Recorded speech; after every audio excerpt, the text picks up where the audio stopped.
We wanted to get people on the street to talk to us on camera about a particular issue, but when we told them about the topic, no one was willing to talk. We asked health professionals if they knew patients that needed to talk. They did, but they would not approach them. So what is this taboo subject? A perversion? Criminality? Sex? No, it's about fat. Following fat people. Enough! Stop it! No one wants to talk about it, and for most, it attaches a really strong fear of public humiliation. Dear fat people. Some people are already really mad at this video. What are you gonna do, fat people? What are you gonna do? What are you gonna chase me? Really? You gonna chase me? A lot of people apply fat, or, along with fat, they apply stupid or lazy with no willpower.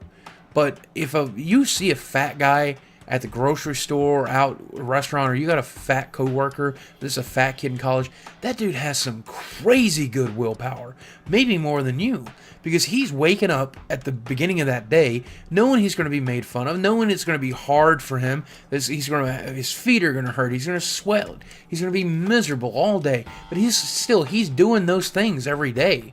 Come families ye of all shapes and sizes. Here are some scary WHO stats. Every child in Western countries is estimated to watch about 40,000 commercials each year, of which up to 7,000 are advertisements for unhealthy food.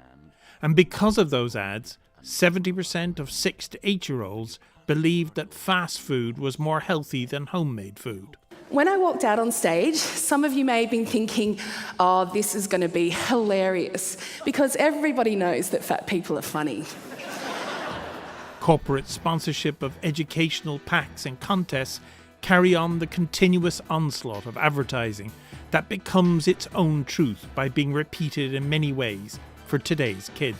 Irish food is at the heart of what we stand for in Supermax. We only buy beef from Irish farmers we know and trust. That's why Irish beef is so tasty, with the quality of grass we have. Ads seem to promote good food that can actually be bad for you. I'm really proud of this new burger. 100% Irish beef. Fresh and cooked to order. For parents who do not have the information, finding the truthful answers about health is very difficult.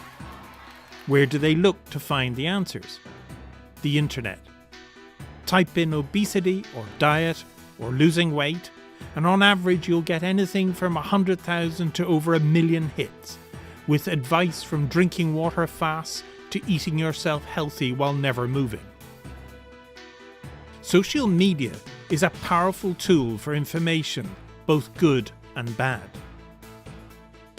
There have been attempts in the past to try and fight obesity on these platforms, but the campaigns have traditionally fallen into one of two categories.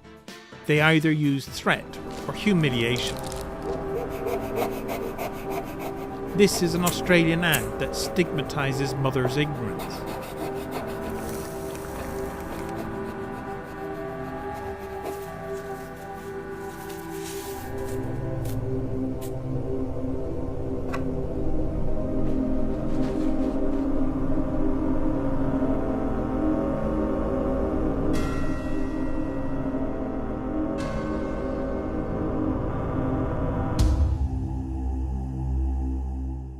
This is an American ad that uses the threat method.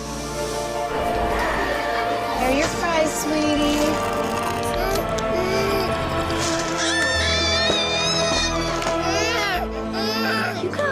I still can't believe you give this child French fries. I know, but it's the only thing that'll make him stop.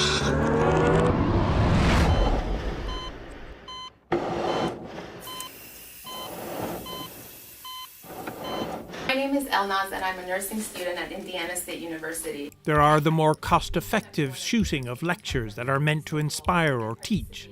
Then finally, there are the numerous websites that just give people pages and pages of text.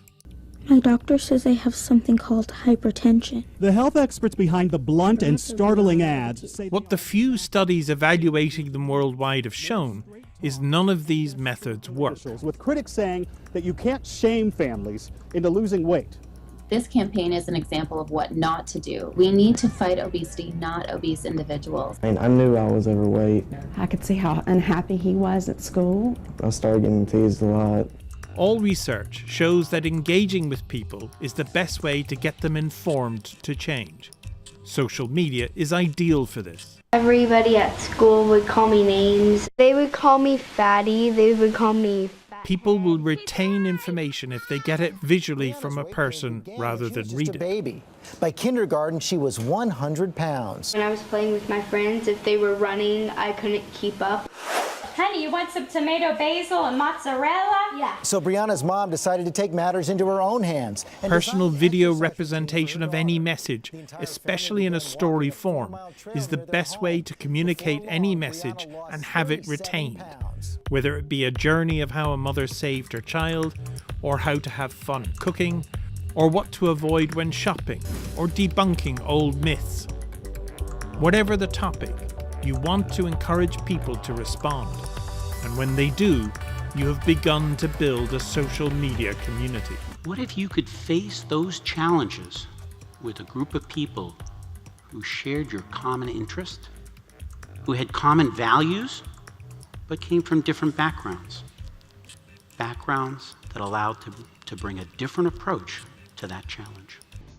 Over 50% of the Irish population is on Facebook and 25% on Twitter. One communication could be read by over half the population. That is a community worth striving for. Get them to ask questions on videos you put out. Get them looking for advice to instant problems they encounter every day. Build a conversation.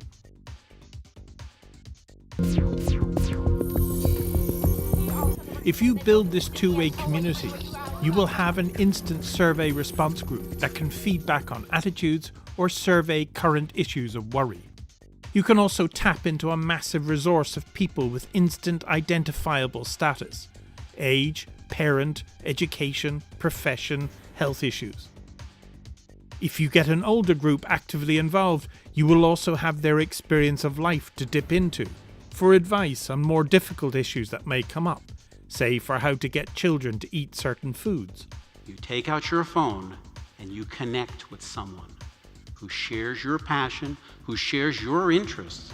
Medically backed sites empower people to change, as it gives them information they can rely on. And that can be shared daily and weekly with their friends and know that it is up to date and medically correct. But building a passionate social media community is like building a marriage. Consistent commitment is required to ensure the relationship survives and thrives. This will need a dedicated staff that can give quick information feedback that will become valued as a service by the community. This approach can change society's attitudes by the one thing people want most of all: reliable knowledge. In a world of fake news, nothing is more valuable.